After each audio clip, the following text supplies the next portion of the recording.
If you have your Bibles with you, you can turn with me to the Gospel of Luke and chapter 18. We human beings, we love to show that we have a lot of confidence in ourselves. हम जो मनुष्य हैं, हमको ये बड़ा अच्छा लगता है कि हम इस बात को दिखाने पाएं और महसूस करने पाएं कि हम में बहुत भरोसा है. And sometimes we even get overconfident. और अक्सर हम लोग जो हैं वो कुछ ज्यादा ही भरोसा अपने ऊपर करने लगते हैं. We think we are very strong. We would love to be very strong. हम चाहते हैं और कि हम बड़े अंदर से मजबूत बने रहें, and that we should be able to handle all of life situations. और जितने भी हमारे जीवन में परिस्थितियां आती हैं, विषम परिस्थितियां आती हैं, जैसी भी आती हैं, ऊंच नीच आते हैं, उन सारे परिस्थितियों को हम जो है मनुष्य के रूप में और एक दूसरे की सहायता से हम इन सारे परिस्थितियों का सामना कर लें और इन पर विजय प्राप्त कर लें. That is what human beings want. But Jesus over here knows that we humans are prone to become weak in prayer and we are prone in losing our hope. यीशु मसीह को ये बात अच्छे से मालूम है कि हम जो मनुष्य हैं वो एक समय आता है जब हम सब कमजोर पड़ जाते हैं, प्रार्थना में कमजोर पड़ जाते हैं और आशा छोड़ देते हैं और हमारा दिल भी जो है वो एकदम बैठ सा जाता है और हमारा प्रार्थना का मन नहीं करता है और एक आशा से रहित हो जाते हैं. And Jesus knows that, and that is exactly what Jesus says when he begins this parable in Luke chapter 18. Jesus said, then Jesus told his disciples a parable to show them that they should always pray and not give up. इसको हिंदी में पढ़ दीजिए पहला पद.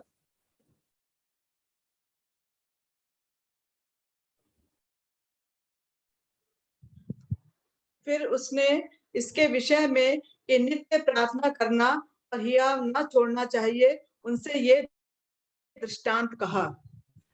So the parable was given by Jesus to the disciples so that they will not give up praying and they will not lose hope, because Jesus knows that this is a tendency of the people, not just the disciples but of all the people.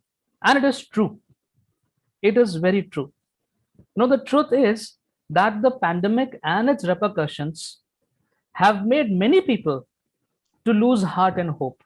सच यही है कि जो महामारी इस वक्त चल रही है उसका असर जो हो रहा है उसमें हम देखते हैं कि बहुत से लोगों ने अपनी आशा को छोड़ दिया है, बहुत से लोगों ने प्रार्थना भी छोड़ दिया है, बहुत से लोग जीवन से एकदम उदासीन बन चुके हैं.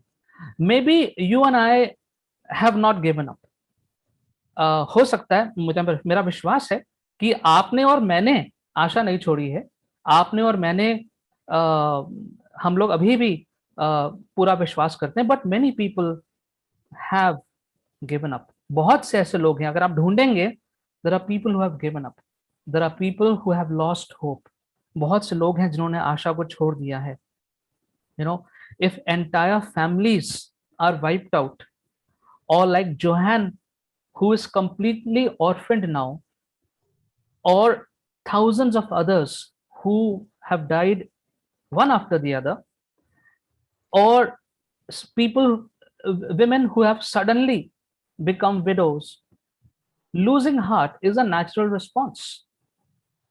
पूरे पूरे परिवार जो एक के बाद एक खत्म हो गए, या जैसे जोहान जिसके लिए हम लोग प्रार्थना कर रहे थे, आज भी करी, जिसके माता पिता अब नहीं रहे, और जो हजारों लोग एक के बाद एक जिनकी मृत्यु होती जा रही है, या इतनी सारी महिलाएं जो एकाएक अब विधवा हो गई हैं. तो ऐसे में अपनी आशा को छोड़ देना स्वाभाविक है. It is human nature to go in that direction, to lose hope. Also prayer can become very. और ऐसी परिस्थितियों में जो प्रार्थना करना है उसमें भी कभी कभी लोग थक जाते हैं. कितनी प्रार्थना करें. Our prayer list has become longer and longer, mostly filled with the concerns of the pandemic. जो हमारी प्रार्थना की सूची है वो पिछले 1-2 महीनों में और लंबी होती गई है, जिसमें अधिकतर महामारी से संबंधित विषयों के लिए ही प्रार्थना करी जा रही है. If we add all the concerns apart from the pandemic, it may take several hours to pray in one go. अगर हम महामारी की जो सारी विषय हैं उसमें और भी सारे विषय जोड़ दें तो हमारी प्रार्थना पता नहीं कितने घंटों तक जाएगी अगर एक बार में प्रार्थना करने बैठे तो. And when there are delays in our prayers getting answered, or the Lord does not grant what we had prayed for earnestly, what we had asked selflessly, you may feel like not praying at times. और जब कभी ऐसा हो कि जो प्रार्थना हमने मांगी है, जो परमेश्वर से हम प्रार्थना कर रहे हैं, उसमें देरी हो रही है, या जैसा हमने प्रार्थना में अपेक्षा किया वैसा नहीं हुआ, हम इतना प्रार्थना कर रहे थे, पूरे मन से प्रार्थना कर रहे थे, उपवास के साथ प्रार्थना कर रहे थे, लेकिन ऐसा नहीं हुआ, तो हो सकता है कि अंदर से ऐसा मन करे कि अब प्रार्थना नहीं करेंगे, अब प्रार्थना करने का मन नहीं कर रहा है. Lord, I don't feel like praying. And Jesus knew that this is very much possible. यीशु को मालूम था कि ऐसा होना मुमकिन है क्योंकि ऐसा मनुष्य के स्वभाव में है.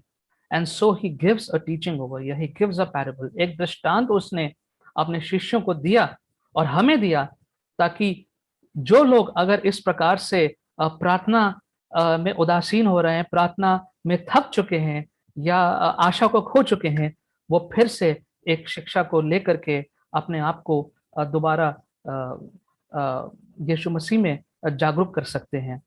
And in this parable of the persistent widow, जो एक दृढ़ विधवा का जो दृष्टांत है, दो बातें हैं यहाँ पे सिर्फ. Very simple, 2 things. Do not stop praying and do not lose hope. Only 2 things are there.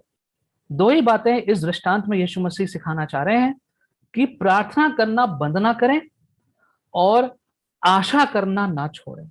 Don't stop praying and don't lose your hope. Now, if you look at the parable, it was just read and I'm sure it is fresh in your minds.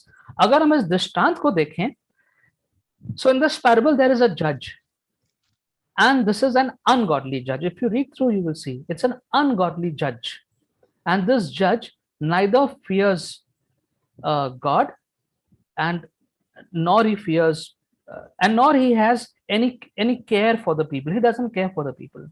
ना ये ईश्वर से डरता है ये न्यायाधीश, और ना ही ये लोगों की परवाह करता है. And in his court there is a widow who keeps on coming and keeps on knocking for justice. और उसके न्यायालय में एक विधवा स्त्री है जो बार बार उसके पास आती है, न्याय मांगने आती है, अपनी प्रार्थना को रखती है, लेकिन बार बार उसकी प्रार्थना को सुना नहीं जाता है. And day after day, this woman, this widow keeps on showing up, praying for justice. और एक के बाद दिन प्रतिदिन ये जो स्त्री है, जो विधवा स्त्री है, वो बार बार उस न्यायालय में जाती है, इस न्यायाधीश के सामने जाती है और अपनी प्रार्थना की गुहार लगाती है. And this goes on for day after day. रोज यही होता था. And finally the judge got fed up. थक गया वो न्यायाधीश इस स्त्री को रोज देखते हुए. And to get rid of this woman, he responded to her prayer. और उस स्त्री से छुटकारा पाने के लिए उसने प्रार्थना को सुन लिया और जो उसको चाहिए था, जो उसकी प्रार्थना थी, उसने उस पर अपना न्याय दे दिया. Now, this judge does not represent the God of the Bible. ये जो न्यायाधीश है, ये जो हमारे वचन का परमेश्वर है, उसकी तरह नहीं है. In fact, this judge is opposite to God as a judge in the Bible. अगर हम अपने परमेश्वर को वचन में देखेंगे और अगर उसको एक न्याय करने वाले परमेश्वर के रूप में देखेंगे, तो ये वाला जो न्यायाधीश है जो यहां दिया हुआ है, ये उसके विपरीत है. So this judge nowhere represents the God of the Bible. Now what about this persistent widow? ये जो दृढ़ संकल्प विधवा थी, she is helpless, वो असहाय है, she has been wronged, उसके साथ गलत हुआ है, she is not getting help from anywhere, कहीं से भी उसको कोई भी और उसकी मदद नहीं कर सकता है. She is broken, वो टूटी हुई है, she is hurt, she is anxious, व्याकुल है, and this judge or this court is the only place where she thinks she can get justice. और इस कोर्ट के अलावा, इस न्यायालय के अलावा उसके पास और कोई रास्ता नहीं है. And this persistent widow does represent us who are fervently praying to the Lord for various concerns. ये जो विधवा है, ये जो दृढ़ विधवा है, जो असहाय विधवा है, जिसके साथ गलत हुआ है, जिसको मदद चाहिए, ये एक प्रकार से जो है वो हमें दर्शाती है, हमारी परिस्थितियों को दर्शाती है, जैसे हम भी हमेशा और खास तौर से आज के समय में परमेश्वर के सामने अपनी प्रार्थनाओं को लेकर, घुटनों को लेकर के दिन और रात प्रार्थनाओं को लेकर जा रहे हैं.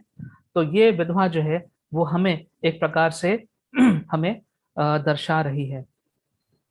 And in this parable Jesus concludes, and Jesus says, यीशु मसीह यहाँ पे ये निष्कर्ष निकाल के देते हैं that if an ungodly judge, no, who does not know you, who does not care for you, if he can hear your pleas, then why will the heavenly Father not listen to the cries of his children?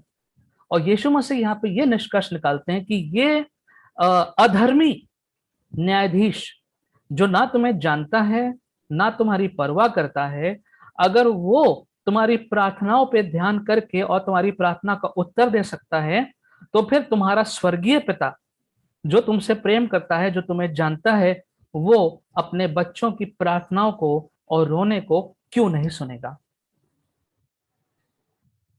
Now, I would like to look into this a little bit deeper. मैं चाहूंगा कि हम इस दृष्टांत के माध्यम से थोड़ा सा और गहराई में आज कुछ बातों को देखें. And look deeper into this teaching, especially when we are spending a lot of time in desperate prayers these days. थोड़ा सा समय हम गहराई में जाके इस प्रार्थना के बारे में कुछ और सीखेंगे, आज सीखना चाहेंगे परमेश्वर से, और विशेष रीति से जब हम आज बहुत पूरे मन से, हम पूरे अपने उससे जी जान लगा के हम प्रार्थना कर रहे हैं, तो क्यों ना कुछ और बातें हम प्रार्थना के बारे में आज सीखें.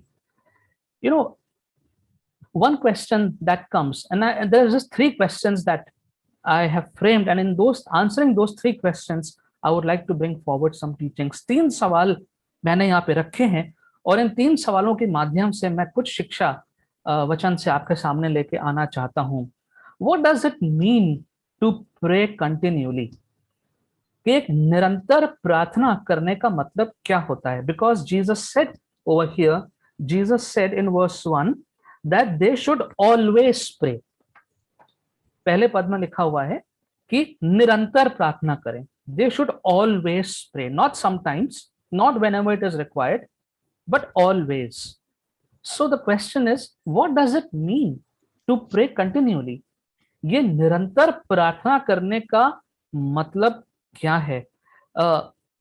Let's look at 1 Thessalonians chapter 5:16. If someone can read in English and then Mrs. Khan can read in Hindi. 1 Thessalonians 5:16. Anyone?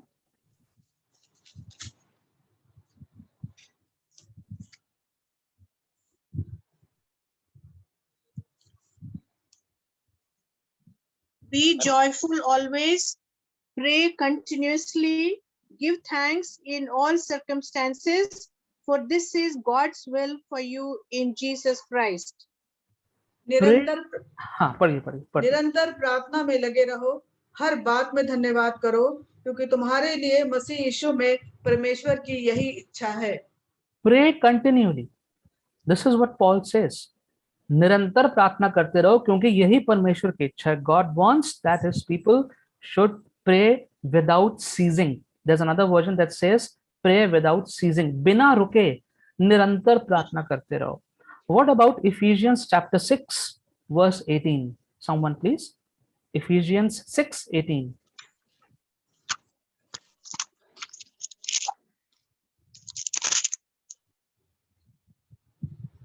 Anyone? And pray in the Spirit on all occasions with all kinds of prayers and requests. With this in mind, be alert and always keep on praying for all the Lord's people. हर समय और हर प्रकार से आत्मा में प्रार्थना और विनती करते रहो, और इसीलिए जागते रहो कि सब पवित्र लोगों के लिए लगातार विनती किया करो. हर समय प्रार्थना करते रहो. Another version of English says pray in the Spirit at all times, on every occasion, at all times. Let's look at 1 Samuel chapter 7 verse 8. 1 Samuel chapter 7 verse 8.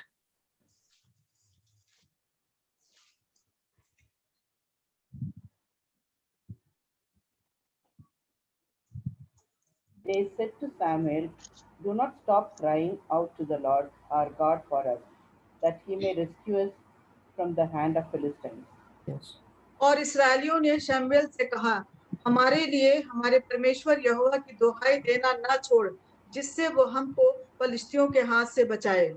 Do not cease, do not stop crying to the Lord our God for us. परमेश्वर के सामने प्रार्थना करना, विनती करना, रुकना मत. And one more, Psalm 63 verse 6. Psalm 63 verse 6.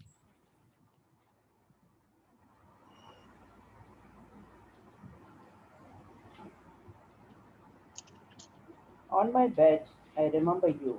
I think of you through the watches of the night. जब मैं बिछौने पर पड़ा तेरा स्मरण करूंगा, तब रात के एक एक पहर में उस पर ध्यान करूंगा. Now that's very interesting. Not only we are required to continuously pray throughout the day, but now when it is time to sleep, it is David who is saying this. It's a Psalm of David. And David is saying, even when I'm on my bed, I think of you through the watches of the night. Dawood कह रहा है कि जब मैं अब रात में अपने पलंग पे सोने का समय आ गया है, वहां पर भी मैं जब रात रात के प्रहर गुजरते हैं, तो परमेश्वर मैं तेरे बारे में ही सोचता हूं. Now, is it not practically impossible to pray 24/7? क्या ये व्यवहारिक दृष्टि से असंभव नहीं है कि कोई 24 घंटे दिन और रात कैसे प्रार्थना कर सकता है? People have to go and work, they have to earn the livelihood. लोगों को काम पे जाना है, अपनी नौकरी भी करनी है. And when you're on work, you have to focus on your work. अगर आप जब काम करने जा रहे हैं, तो जो आप काम करते हैं, जो आपका व्यवसाय है, आपको उस पे ध्यान लगाना पड़ेगा. Even the retired people may not have 24/7 time to pray. अगर कोई सेवानिवृत्त लोग हैं, उनके पास भी शायद पूरे 24 घंटे ना मिल पाए प्रार्थना करने के लिए. So what does the Lord mean? What does the Lord mean when the Lord says pray without ceasing?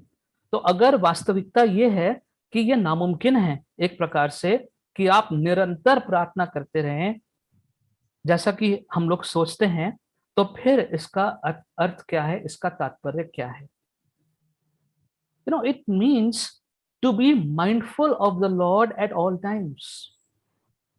To be mindful of the Lord at all times. परमेश्वर के बारे में हमेशा सचेत रहो. It means to stay sharp in the spirit at all times. इसका मतलब है कि परमेश्वर के लिए अपनी आत्मा में हमेशा तत्पर रहना चाहिए. It means to remain tuned to the Lord no matter where you are, no matter what you are doing. इसका मतलब ये है कि परमेश्वर के साथ अपने एक संबंध को बना के रखें, चाहे आप जहां पर भी हों, चाहे आप जो भी कर रहे हों. Now, is it impossible? क्या ये असंभव है?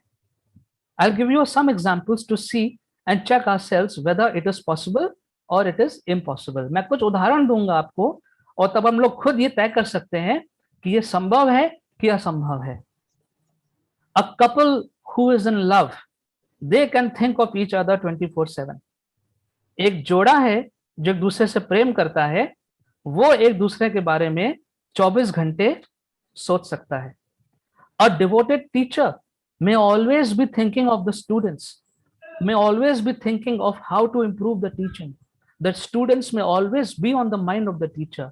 एक बहुत अच्छा कोई शिक्षक है, शिक्षिका है, तो उसके मन में हमेशा उसके छात्र, उसका पढ़ाना, उसका सिलेबस कैसे क्या, ये उसके माइंड में, उसके मन में हमेशा रह सकता है. Parents are always thinking of the children. जो माँ बाप हैं वो बच्चों के लिए सोचते रहते हैं. Children are also thinking of their parents. Most of the time, बच्चे भी जो हैं वो माँ बाप के बारे में सोचते रहते हैं. And these days, consciously or unconsciously, we are thinking of the pandemic and things concerned with the pandemic all the time. Something or the other. It is like, I don't know for you, I'm sure it is true for you. You know, this word corona and COVID is sort of implanted in my head. All the time I can see that COVID, any news, anywhere, 24/7. 24 घंटे आज के समय में हम इस Covid के बारे में सोच रहे हैं. Even in the dreams, sometimes we're dreaming of the pandemic. The other day, I had some dream in the afternoon, and in that dream, I am in some place, and I saw this lady is out of breath. She needs oxygen. मतलब सपने में भी हम Covid के बारे में सोच रहे हैं. It means it is possible to think of something, or it is possible that something can be on your mind 24/7. इसका मतलब ये मुमकिन है कि 24 घंटे कोई बात, कोई विचार हमारे मन में पूरी तरह से घर कर सकता है. And if that is possible, then being mindful of the Lord is also possible. अगर वो मुमकिन है तो फिर परमेश्वर की बातें, परमेश्वर की उपस्थिति का एहसास, being aware of his presence 24/7 is also possible. And therefore, let us always make a conscious effort to remain connected to the Lord no matter where we are, what we are doing. This is one of the meanings of which means to pray without ceasing. No matter where you are, no matter what you're doing, you can always be connected to the Lord. हमेशा कहीं भी हो, किसी परिस्थिति में हो, हम परमेश्वर के साथ जुड़े हुए रह सकते हैं. Often people have this stereotype image of prayer. Stereotype image of prayer. अक्सर लोगों के मन में एक रूढ़िवादी मानसिकता होती है प्रार्थना के विषय में. रूढ़िवादी मानसिकता. Let me give you some examples. कैसे? Oh, I need a calm and quiet place for prayer. मुझे एक बहुत ही शांत जगह चाहिए प्रार्थना करने के लिए. And I have to be on my knees for prayer always. हमेशा मुझे घुटनों पे ही होकर प्रार्थना करना चाहिए. I need to have eloquent words in order to pray. मेरे जो शब्द हैं प्रार्थना के वो ठीक नहीं है, तो मुझे वो अच्छे spiritual, I need those nice spiritual words to pray. The prayer has to be long. अगर छोटी सी प्रार्थना होगी तो पता नहीं लोग क्या सोचेंगे, परमेश्वर क्या सोचेगा. There has to be a long prayer. And you must close your eyes to pray. प्रार्थना करने के लिए आंखें बंद होना चाहिए. None of that is necessary because none of that is possible all the time. ये सारी बातें आवश्यक नहीं है क्योंकि ये सारी बातें संभव नहीं है हमेशा. Now, for example, we have a GBC WhatsApp group on which mostly we share prayer concerns and testimonies. हमारा GBC का WhatsApp ग्रुप है जिसमें हम लोग प्रार्थना के विषय बांटते हैं, गवाहियां हम लोग उसमें लिखते हैं. So when a prayer concern is posted, whether it is late at night, whether it is morning, there is no time limit. There is no time restriction. Whenever it is posted and whenever you see it, no, it's not possible immediately to get on your knees, find a quiet place and close your eyes and start praying. It's impossible. At least for me, it is not possible. ये असंभव है कि जब जब कोई प्रार्थना का विषय है तो तुरंत घुटने पे आके, तुरंत अंधेरा करके, शांत जगह ढूंढ करके, आंखों को बंद करके प्रार्थना. It is not possible. But when I see a concern, a prayer concern, no matter where I am, I say a sentence of prayer and praise on the moment. That is possible. लेकिन मैं जहां हो सकता है मैं drive कर रहा हूं, मैं रेड लाइट पे सिग्नल पे है, तो अक्सर ऐसा होता है, I am on the red light and there's 2 minutes for the red light. I take out my phone and there is a prayer concern and I see something. I can't close my eyes. I cannot find a quiet place, but I can in my heart say a sentence of prayer. Lord, please do something about this. And the Lord understands it. This is what it means that you can pray without ceasing. आप कहीं भी हैं, आवश्यक नहीं है कि आपको तुरंत एक ऐसा कमरा मिले, अंधेरा हो जाए, वहां पे सब शांत हो जाए और आंखें बंद कर लें. ऐसा हमेशा नहीं हो सकता है. But you can always find, a way in which you can say a small prayer. If your eyes are open, don't worry. Doesn't matter. God understands. The Lord understands. The Lord understands that we want to connect with Him. परमेश्वर इस बात को समझता है कि हम उससे जुड़ना चाह रहे हैं. The Lord understands that there is something we want to bring to Him. परमेश्वर ये समझता है कि हम उसके पास कुछ लेके जाना चाह रहे हैं, and He understands it. So don't wait for an opportune time to pray. कि नहीं हम एक टाइम है उस पे आके हम प्रार्थना करेंगे. You may never get it. Now that does not mean, and I repeat, that does not mean that we do not need a quiet time. इसका मतलब ये नहीं है कि हमें ध्यान करने के लिए एक क्वाइट टाइम नहीं चाहिए. I am not saying that. That time is separate, but in addition to that what I said is this. जो हमारा क्वाइट टाइम है जिसपे हम वचन पढ़ते हैं और एक अलग स्थान ढूंढ के, वो अलग है. लेकिन ये उसके बाद जब हम घर से निकल जाते हैं या दूसरा काम करते हैं, तब उसके बाद भी हम परमेश्वर के साथ जुड़े रहते हैं. After we are out of the house, after we are out of the room, even then we are alert in the spirit. That's what Ephesians 6:18 says. Stay sharp in the spirit. Be alert. Be conscious of God's presence. Second question, that comes to our mind, to the people's mind is, what should be the content of my prayer? Because many people find it hard to pray. Many people don't know what to pray. बहुत से लोग कहते हैं कि मैं प्रार्थना क्या करूं, मुझे समझ में नहीं आ रहा है. You don't need to be a PhD to pray. आपको PhD नहीं करनी है कि आप प्रार्थना करने पाए. You know what Jesus said? You must become like little children. यीशु मसीह ने कहा कि तुम छोटे बच्चों की तरह बन जाओ. Have you noticed small children talking to elders or talking to their parents? क्या आपने कभी छोटे बच्चों को बातें करते हुए सुना है जब वो अपने माँ बाप से बात करते हैं या किसी बड़े से बात करते हैं? Do they ever fall short of words? क्या छोटे बच्चों के शब्द कभी खत्म होते हैं बातचीत करने में? My niece Sarah, and I'm giving this as an example. My niece, that is my wife's sister's daughter, Sarah. She has been taught to pray before the meals. उसको सिखाया गया है कि खाने से पहले प्रार्थना करना. I'm sure we all teach our children. उसको सिखाया गया है कि खाने से पहले प्रार्थना करती है. And so for more than 2 years, I have been, whenever I'm there for dinner, we hear she prays first. पहले वो प्रार्थना करती है. And her prayer is very simple. Jesus bless this food. Amen. This is her prayer. कि यीशु मसीह इस खाने पे अपनी आशीष दीजिए, धन्यवाद. And then an elder person prays. Once I remember we were gathered over there and there was a mutton curry that was cooked. वहां पर mutton curry बनी गई थी and she likes the bone marrow pieces. उसको वो हड्डी और वो bone marrow pieces पसंद हैं.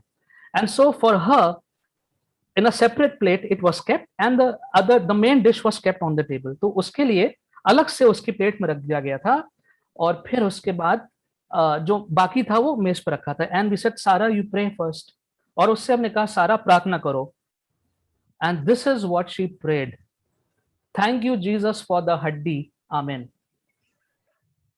उसने प्रार्थना किया, यीशु इस हड्डी के लिए धन्यवाद, आमेन।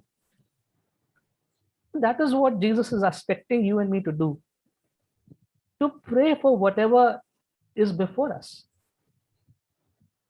That child, for that child, that was something so great. She didn't even know the English word for bone and bone marrow, so she just used the word haddi. That is what the Lord Jesus is expecting when he says you become like children. बच्चों की तरह बन के, जैसे बच्चे अपने माँ बाप के पीछे पड़ जाते हैं मांगने के लिए, कुछ कहने के लिए, उसी प्रकार से हम परमेश्वर के सामने आ सकते हैं। Sometimes we think that only important matters, urgent matters, serious matters should be brought before the Lord. कभी कभी लोग सोचते हैं कि सिर्फ जो बहुत ही विशेष बातें हैं, नो, जो कोई बहुत सीरियस मैटर्स हैं, कोई अस्पताल में है, कोई कुछ है, बस यही बातें प्रभु के सामने ला सकते हैं। Other things, I mean, it's not really important. No, anything, everything should be brought before the Lord. Ephesians 6:18, pray on all occasions. हर परिस्थिति में, कुछ भी चल रहा हो, प्रार्थना करो। क्यों? Because we want to do all those things keeping in mind that the Lord is present, and we don't want to do anything as if the Lord is not there. हम जो भी काम करते हैं, हम खाने का धन्यवाद करते हैं। When we are traveling, we ask for prayer. When we are going to get a vaccine shot, we are asking, because we are mindful that the Lord, we need the Lord with us. We need the assurance, and we have to be reminded of that assurance. We are human beings, we forget. We begin to lose hope, so the hope is renewed. हाँ, प्रभु हमारे साथ है। हम लोग मनुष्य हैं, हम लोग कमजोर पड़ जाते हैं, तो वो बार बार प्रार्थना से हमारे अंदर वो भरोसा आता है कि परमेश्वर हमारे साथ है। So do you think that you will fall short of words? क्या आपको लगता है कि आपके पास शब्द नहीं होंगे प्रार्थना करने के लिए? Jesus understands your emotions also. Sometimes we really fall short of words, but the Lord understands our tears. The Lord understands our emotions. कभी-कभी वास्तव में हमारे पास शब्द नहीं होते हैं, लेकिन परमेश्वर हमारे आंसुओं को भी समझता है, हमारी भावनाओं को भी समझता है। None of our words are actually good enough. No, you may sometimes see people praying in eloquent English or Hindi, and you may get, intimidated. हो सकता है आप घबरा जाएं, किसी को आप प्रार्थना करते हुए सुने बड़ी अच्छी अंग्रेजी में या हिंदी में, आप डर जा रहे, मैं कैसे प्रार्थना करूं? No words are good enough. So let none of this become an excuse to not pray. इन सारी चीजों को एक बहाना ना बनने दीजिए कि हम प्रार्थना कैसे करें, हमारे पास शब्द नहीं है। And thirdly, and this is the last one, people say, I'm tired of praying for the same things again and again. मैं थक गया हूं उन्हीं विषयों पे बार बार प्रार्थना करते करते मैं थक गया हूं। And some people may ask the question, maybe not openly but personally, हो सकता है वो सवाल को पूछें, if God ultimately does what he has already decided to do, then what difference does it make whether I pray or not? अगर परमेश्वर ये तय कर ही चुका है कि उसको क्या करना है और क्या नहीं करना है, तो फिर मेरे बार बार प्रार्थना करने से क्या लाभ?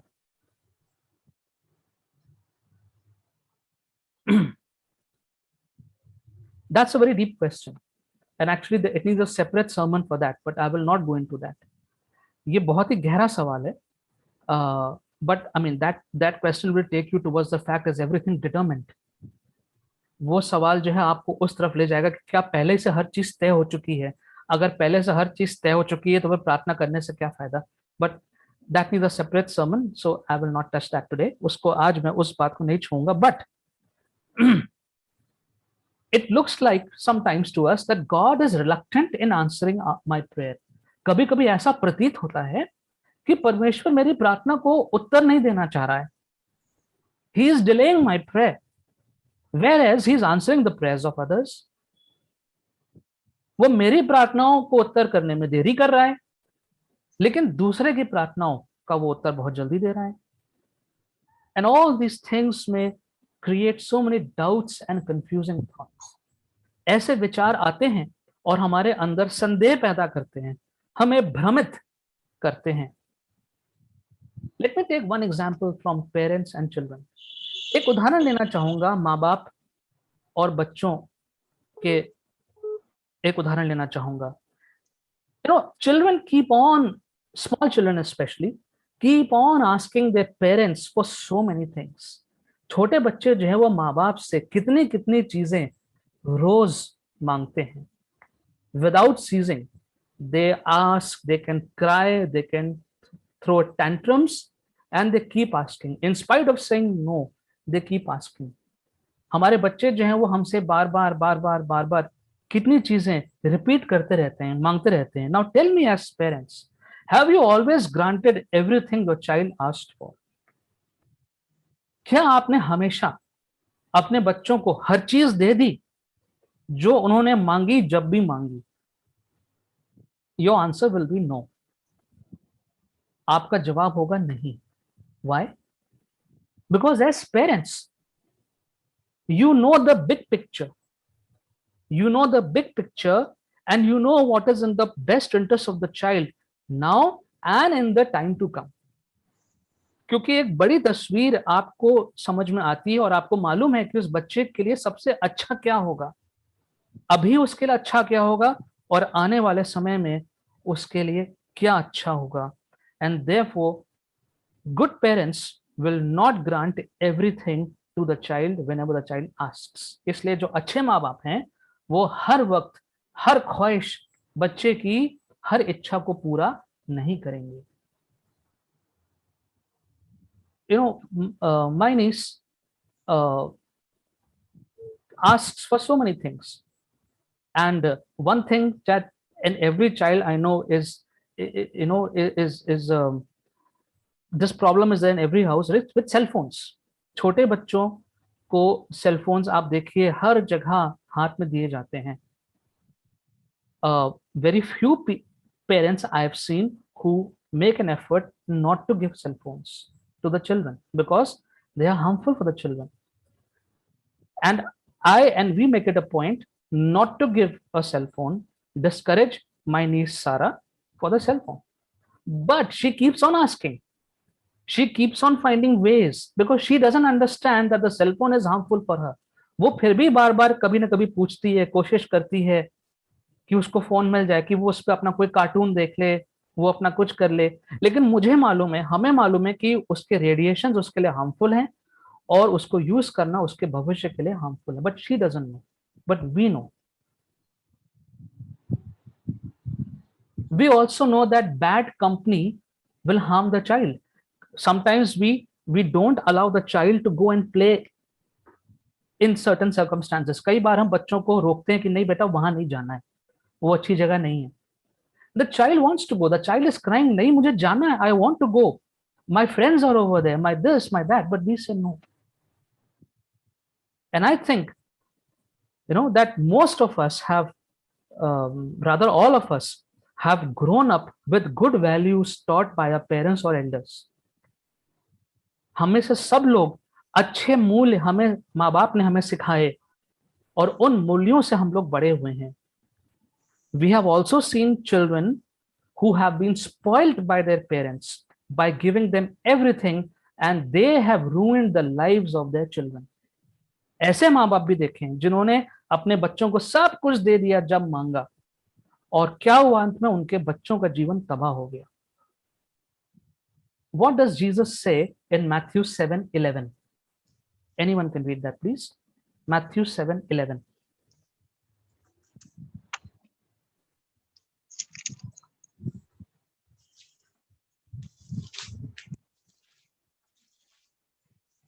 If you then, being evil, know how to give good gifts to your children, how much more will your Father who is in heaven give good things to those who ask him?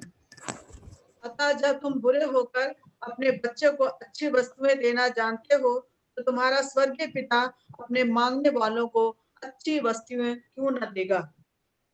And Jesus says that you who are evil, तुम जो कि बुरे हो, अधर्मी हो, अगर तुम अपने बच्चों को अच्छी चीजें देना चाहते हो, ऐसी चीज देना चाहते हो जो उनके हित में है, if you want to, you will always give your child something which is good for the child, which will not harm the child, how much more will your heavenly Father, who is good, who is holy, who is pure, will give only the good things to the children when they are asked.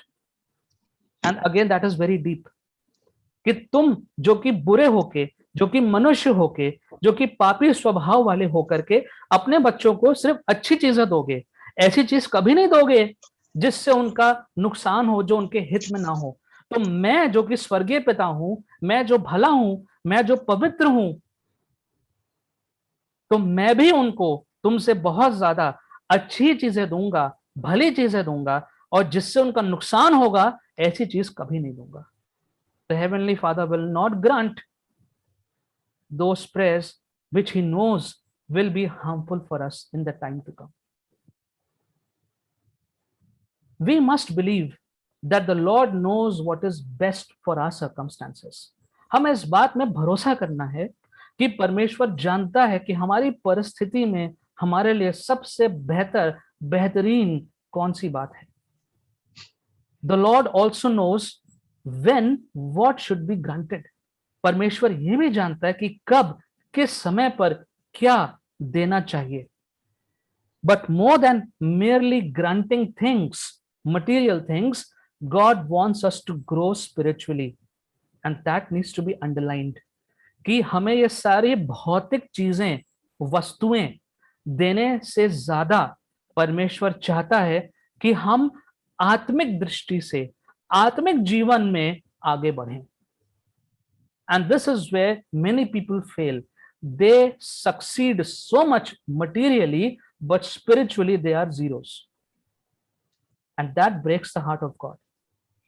कि भौतिक चीजों में तो हम बहुत आगे निकल गए, बहुत कुछ है हमारे पास, लेकिन आत्मिक जीवन में हम शून्य हैं। We are still zeros.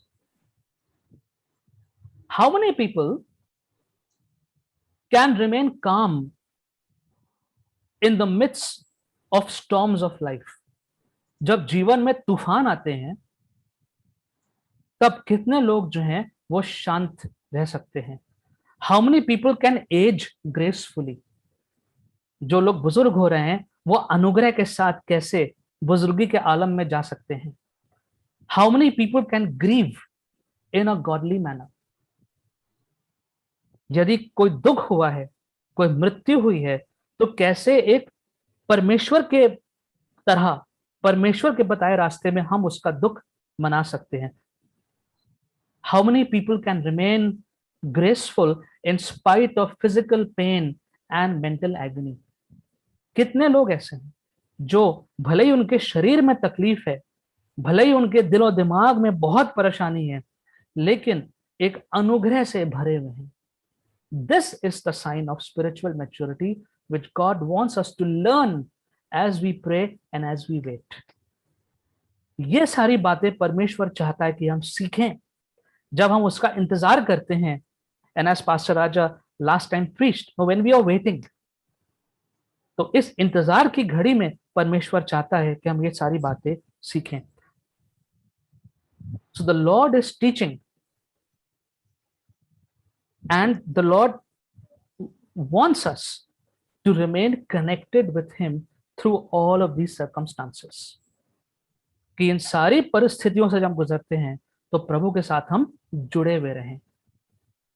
Now just because there's a delay, and just because something didn't turn up as you expected, just because Johan's father died or Jaren's leg had to be amputated, don't give up. क्योंकि आपकी प्रार्थना में एक देरी हो गई, और क्योंकि जैसा आपने प्रार्थना किया, जैसे मांगा वैसा नहीं हुआ, या जोहान के पिता की हम कामना कर रहे थे, प्रार्थना कर रहे थे कि मौत ना हो, लेकिन उनकी मौत हो गई। जेरिन के पैर के लिए प्रार्थना कर रहे थे, लेकिन उसको कटना पड़ा। लेकिन इसके बाद भी प्रार्थना करने से ना रुके। Don't give up. Our heavenly father is the ancient of days, that's the song we sang। हमारा जो परमेश्वर है अनंत काल से परमेश्वर है। We can only think of 50, 60, 80 years, and after that we have no memory because we were not there. God has been there, ancient of days. हमारा परमेश्वर सदा से है। And after we are gone, he will be here to take care of the concerns. और हमारे जाने के बाद भी परमेश्वर ही यहाँ पे रहेगा सारी बातों का ध्यान रखने के लिए।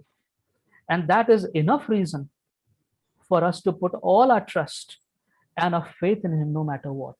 Knowing that God is ancient of days, ये जानते हुए कि परमेश्वर सदाकालीन का परमेश्वर है, सनातन काल का परमेश्वर है। Knowing that he is the beginning and the ending, कि वो अल्फा और ओमेगा है। Knowing that he is the great I am, कि उसने कहा कि मैं हूं। And when we know all that, ये सब जान के क्यों ना हम अपना पूरा भरोसा और विश्वास उसमें डालें, चाहे जो होता रहे। There is only one thing that only God can do.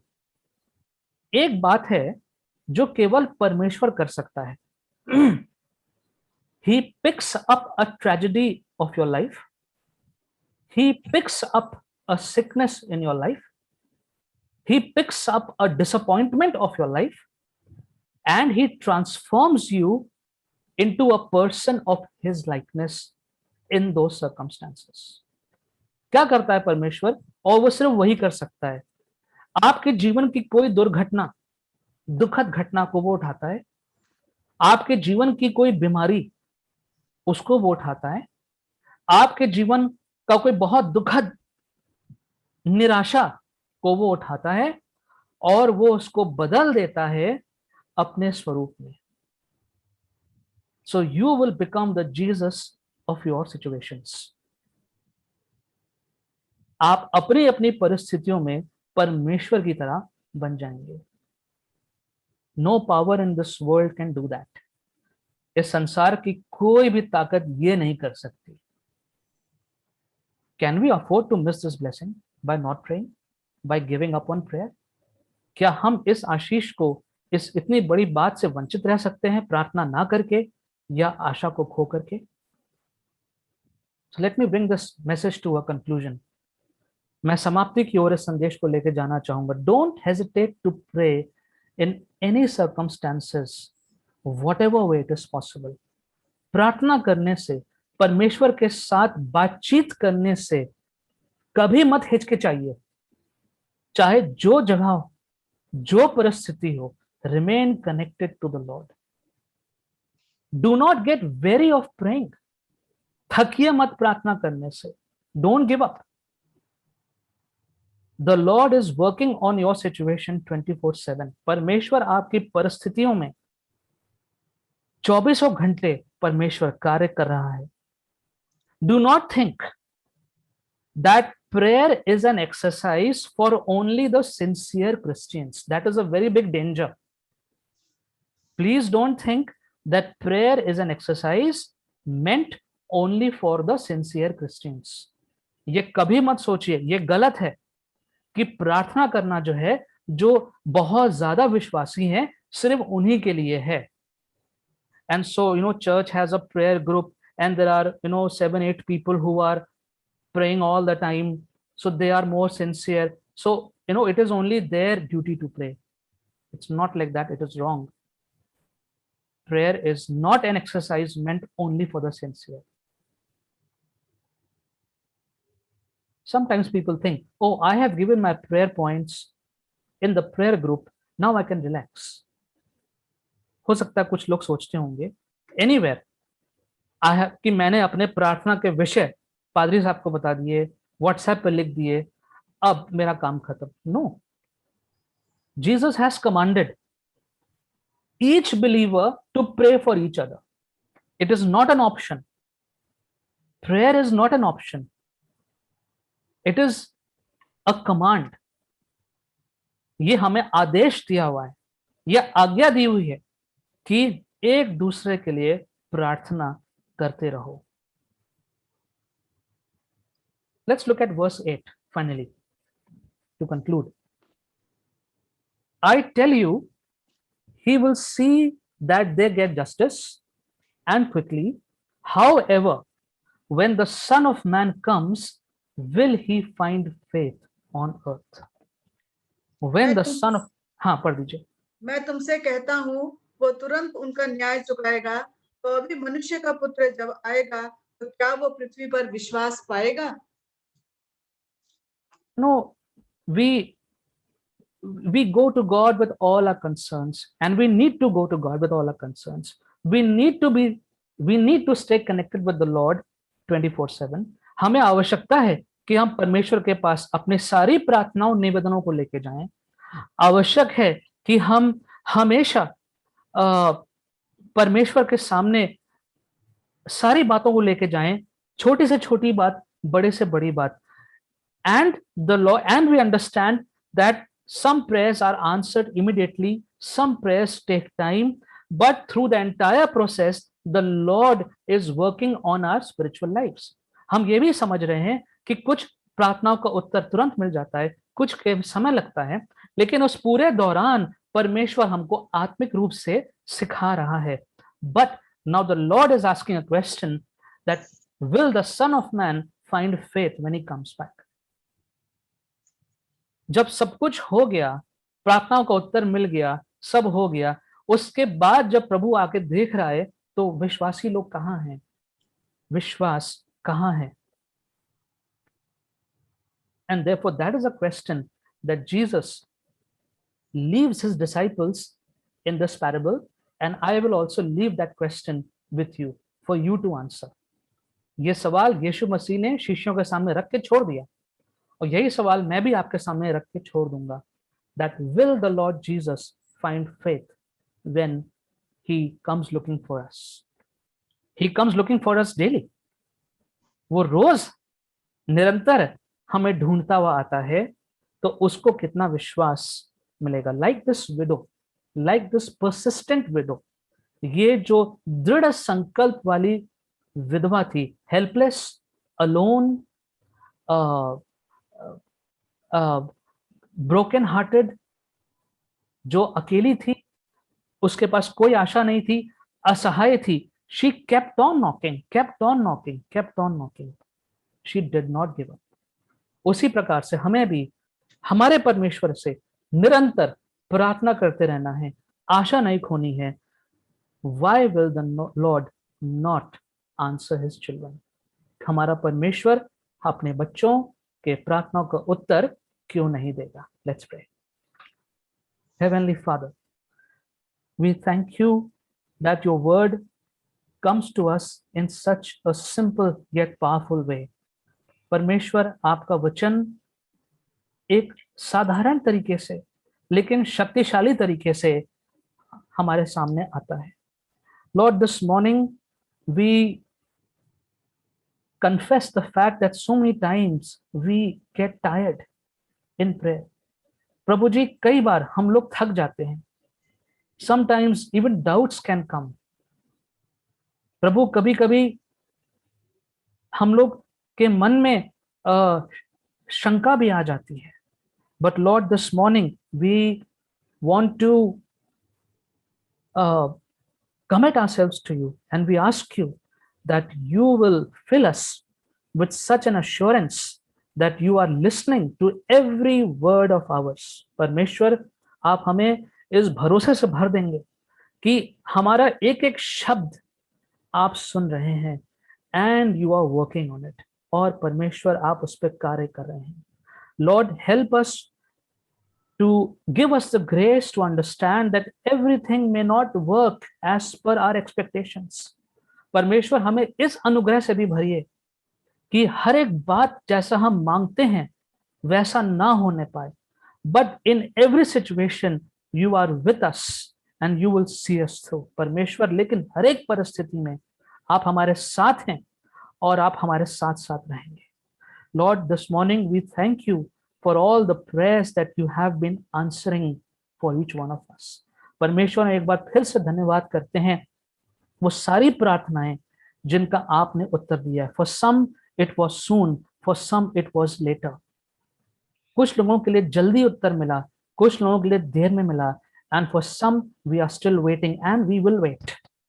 कुछ लोग इंतजार कर रहे हैं प्रभु, लेकिन हम इंतजार करेंगे, because we know that our heavenly Father always does everything in time. हमारा स्वर्गीय पिता हमेशा हर बात को सही समय पे करता है। Fill us with grace and fill us with peace and comfort as we continue to pray. प्रभु जी, अपने अनुग्रह से भर दीजिए, अपनी शांति से भर दीजिए कि हम निरंतर आपसे प्रार्थना की गुहार लगाते ही रहेंगे। In Jesus' precious name we ask.